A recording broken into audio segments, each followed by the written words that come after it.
And I'm now seeing this, like, when people are like, oh, you got to go all in, you got to quit what you're doing. No, you don't have to do that. No.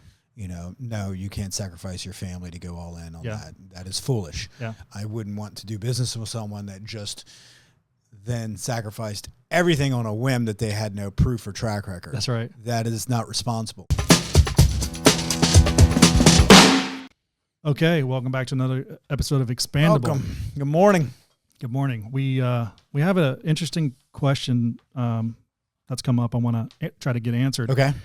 And it's, when is the best time to start a business? Now. That reminds me, start a business. That's a lot like, when do I start? Like a health journey. You just do it now. Don't wait for that date. You start. Yeah. Yeah. But I think there's there's loaded questions of that. Do I quit my job? No. Yeah. Do I, right. You got to look at your current responsibilities. Yeah. But I think there's always something you can do to start to lead in that direction. Maybe it's something completely unrelated to the field you're in. Well, start that business by studying that field. Yeah. I think the answer from my perspective is similar to, when should we have a baby? Because you're never ready. You're never ready, because you don't know what you don't know. There are a few things I think we could maybe flesh out a little bit to help in giving a more thorough answer, but it could be whenever. It could be now, it could be later, it could be whenever. You look at a lot of brands that are still around today that were started in the middle of World War II or Civil War, or like they were in the middle of the worst No, I always think the times. best, I do too. I think the best businesses have started in worse times because it was necessity is the mother of invention. And so it kind of, if your product is selling when things are tough, your service selling things are tough, then it's going to explode when things aren't tough. And it actually has market fit and is working. That's right. Yeah. Yeah. I think to that point, is there an opportunity? That's one of the first questions you would ask yourself. Do you see a legitimate opportunity in the market that's been presented to you or you've observed? And I would qualify that by saying that you see demand. Like there's a demand for whatever it is that you're looking for. Mm-hmm. This may be an existing thing that's happening, but really what we're talking about are new ideas, things that you see sort of transpire in front of you, especially in hard times, new things. I mean, you look at lots of people made money on the side or, congruent with their current business when COVID came around. Yeah. And that manufacturing and different things. And what people don't realize is that money came out, money came into the market a different way. Mm-hmm. So the way people reacted over the last several years with COVID money, they're not going to act later on that same way. That's right. Yeah. So businesses that prosper during COVID, there's a good chance they're not going to prosper now. Yeah. Yeah. They need to save their money, basically. Absolutely. Another way that I would look at it is, are you in a favorable, so there's an opportunity, there's demand. Are you in a favorable position? Meaning, do you have, as far as you can tell, the resources and or skills to do this thing? Yeah. It could be financial backing. It could be the ability to put things together in a certain way to start the process of creating this thing. Or can you service, if you look at it as simply a lawn business, do you have a lawnmower? Can you push the lawnmower? Right. Are you capable? Right. I think it's that simple. These are fundamental things you should think through. And I've got one more, and that is, are you ready to sacrifice? Going back to having a baby. You don't know what you don't know, but you can look ahead of you and ask bona fide business owners and entrepreneurs, and they'll tell you sacrifice is just built in. Yes, it is. It takes long hours, and it takes away from every other thing that you're doing, just like a baby. Oh, it's never going to leave your mind. Yeah. You're going to be on it constantly. You're never off. You do not have, if you're on vacation, you're still thinking about your job. That's right.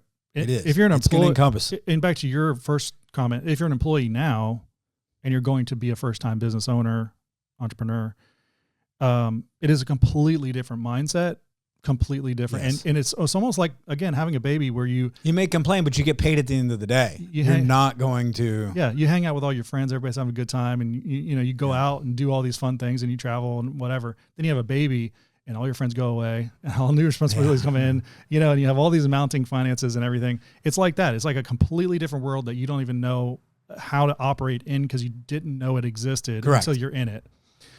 But if you've had a business before, if you've done something before, then at least that part is sort of known. Yeah. And then you have to just remind yourself that, and I'm talking about a baby. We had some friends that recently had a baby. Then it's been some time since they've had their other kids. So it's sort of a surprise. And they kind of thought, a couple of weeks, we'll be back on our feet. You know, we've done this before. And they don't realize, like, even when when you're first baby, like, it just takes you down. Well, it's funny. I notice, you know, I have friends that, you know, in the last year they had a child, and, you know, if I didn't hear from or see him for a year, it's not going to hurt my feelings. Yeah. You know, but their friends that don't have children, oh my God, they don't call me anymore. No, yeah. No. That's right. And unfortunately, you don't get the same, you know, there's not a level playing field or respect from people who aren't business owners to give you to say, oh, I know what they're doing. Like, I have friends that are business owners, and like, we don't need to talk about it. I know exactly what they're doing. Exactly. They're working on their business. You know, they're putting out fires. They're doing all the things. But people who have jobs, you know, they live a different life. They don't know about all the things that go into to what it takes to make all the wheels turn. So sacrifice is a big thing, and just have to recognize, if you don't understand the level of sacrifice, just realize it's going to be a lot, and it'll be more than you think. So take a deep breath, and if you're going to commit to this, commit to it's going to take over your life, at least for a season or a period of years, to get the thing to a point of next stage. It takes a lot of time, because it doesn't matter how good your product or service is. When you just start it, you still have that barrier of longevity. Mm-hmm. It's still going to have that barrier of selling it to you. Even if they're on the other side, they're like, yeah, I like that, but you just got into business. There's no track record. That's right. So sales, no matter what, will be difficult, and they get easier over time once you've built in that track record, that longevity, that respect, you know how and everything in that world. But yes, it is going to encompass everything of your life. So when's the best time to start a business? Anytime. Yeah. If you are looking at it appropriately, responsibly, and you realize, to the extent that you can realize, what you're really getting into. Yeah. And I caution people, and I'm now seeing this, like, you know, when people are like, oh, you got to go all in, you got to quit what you're doing. No, you don't have to do that. No. You know, no, you can't sacrifice your family to go all in on that. That is foolish. Yeah. I wouldn't want to do business with someone that just then sacrificed everything on a whim that they had no proof or track record. That's right. That is not responsible. You still are an adult. You still have to follow through. Yeah. You still have to take care of all the obligations that you've already committed to. Yes. So. Yeah, I was on another podcast recently, and they asked me at the end, it was about like how to build a business type of conversation. And at the end, they said, you know, this question of sort of similar to what we're talking about here, but it was directed to this audience of technical people who have jobs that want to go out on their own and start their own business that's technical oriented. And I said, I'm glad you asked me that question, because I've waited all these years to find a podcast like this that I can answer that question. And it's, don't quit your day job. No. That's the answer. Don't quit your day job. Just do the hard work on the side, you know, 9 to 5 and a 5 to 9 at night. Take the sacrifice, do all, and build up as many customers and as much cash flow as you can until you just absolutely physically can't do it. Then you can start to make the switch over. And I would even make it a transition instead of, you know, it's different for everyone. I wish I would have done that. Of course, I did what I would not advise someone to do, and I just did it. Yeah. And it creates so much more stress in your life and so much more pressure for having to make it work. Which is, for some people, I think, some people are wired that way, and some people just, you can't help it. I mean, in the mind, my experience has been completely different, because I have to work for organizations and then put in the position of lead role to where you're de facto entrepreneur, because now there's nobody on top to give you any guidance or anything whatsoever. So then it's, now you got to create your own vision. You got to go through this, and you're in that. Yeah, you're in a unique position that is actually more favorable, I think, than most. Absolutely. But you've been able to translate the mentality, which is where most people fall short. And I think to the banking world, you can see it. A lot of CEOs are not business owner entrepreneurs.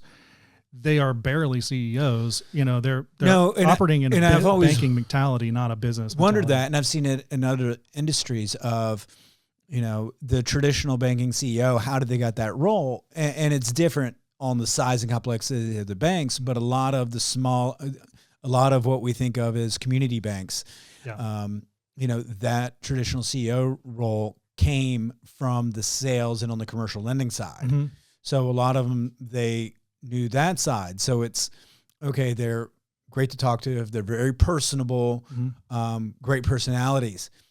But now you're not just in a sales role anymore. You have to understand all the operations. You got to understand, and that and that's very difficult. So I don't yeah. necessarily think, now there are some commercial lenders that are able to transition and have that, but yeah. traditionally a lot of them are not the best underwriters of the business. Sure.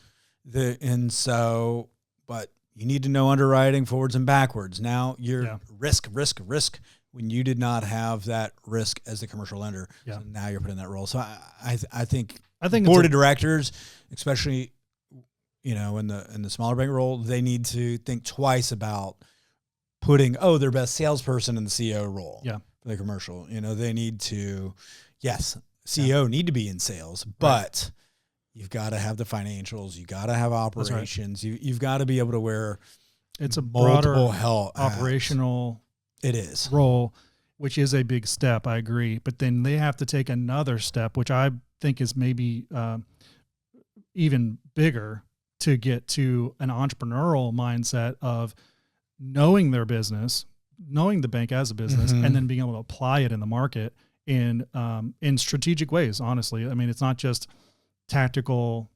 Yeah, and it's very strategic. And to do that as someone who's gone from a sales role, you're talking about a very small percentage of people to make both jumps.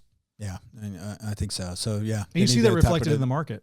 Like if you look across the market in banking, you see the leaders and, you know, where their skill set lies. Yes, because then they also put aside they don't have as much focus on operations. Well, it's like, okay, sales, you got that customer. Well, the operations needs to maintain them, and now that's your biggest sell. When you're already operating, I think operations is more important. Yeah. And there's not as big focus. And also then too, they default to that side of taking advice of where they need to lead the businesses from that angle. Mm-hmm. Well, that's a one-sided look, you know. Banks, you know, do a lot more than just lending, you know. That's We're right. all encompassing anything money touches. So there's a lot of That's true. areas that they can expand on, and they just don't know that. That's right. Yep. But I mean, you're in a unique, you know, being able to translate the mentality from an entrepreneurial world to this world, and stay grounded in that thought process. In the things that I hated and struggled on earlier in my career, ended up being benefit, having constraints and not having availability to do certain things, not to be able to have that did help, but I don't know if that would help. You were wired that way, really, and you just didn't know it until you got into this role. If you didn't have the path you did, you would have started another business. Like you would have. Yeah, I would have been on the business side. Yeah, I for sure. Yeah, would have not been anywhere. I think as a qualifier, like if you know yourself and you feel this calling of like, I have to go do this thing, it's part of me. I would have never made. I don't think I would have ever made it long term. I would have switched industries if I would have been at. If you would have been more of a salesperson Oh yeah. All right, that's good. Yeah. In the next episode, we're going to be talking about how do you test the demand for a new product or service that you want to launch. So it's sort of a addendum to this conversation of, okay, you want to start a business. Well, then how do you launch a new product if you're an existing business? But if you're starting a new business, kind of keep that framework in mind when you listen to the next episode. Let's do it. All right.